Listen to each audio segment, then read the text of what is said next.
A number of years ago, Arizona State University came by to evaluate the value of our cash flow game. Could it really be used as a teaching tool?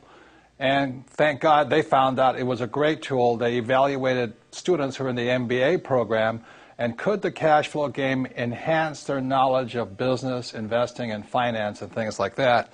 So one of the things that Arizona State came up with is from Professor Dale, which came out in 1969, which I thought was very interesting. So I said, I didn't do well in school. And this thing here is called the cone of learning. And what they found out is people like me don't do well in school because the worst way to learn is by reading. Those of you buying my books, keep buying books though, okay?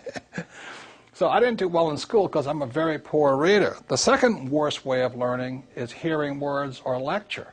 So kids like me in school just don't do well because I fidget a lot, I don't like lecture, and I'm a poor reader. So you can go up and it says you can watch a movie, watching a demonstration and all this, and this is all kind of passive learning. So being hyperactive and probably ADD, this is not the way I learn. So the reason I like games and the reason the cash flow game is a valuable teaching tool is when you go to active. Now, the best way to learn is do the real thing. For instance, if you want to invest in real estate, the best thing you can do is go do it. If you want to play the stock market, you got to do it. The second best thing, though, is simulating the real experience.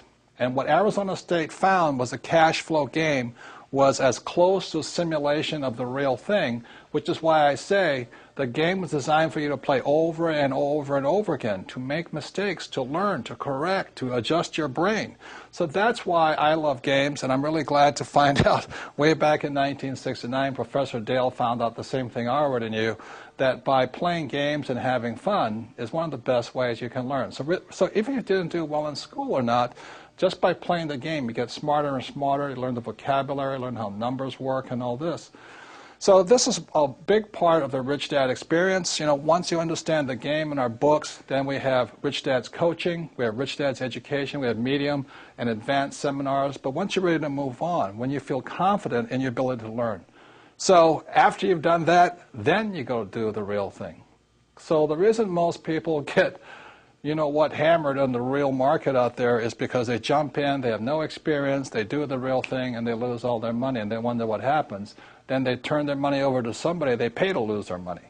Because most financial advisors are not really advisors, they're really salespeople. As I always say, they're called brokers, stock brokers, real estate brokers, insurance brokers. As my rich dad said, the reason they're called brokers, because they're broker than you. So if you want to get rich, practice, play the game over and over and over again, and soon you'll start to think like a rich man. And that's what makes the Rich Dad Company different.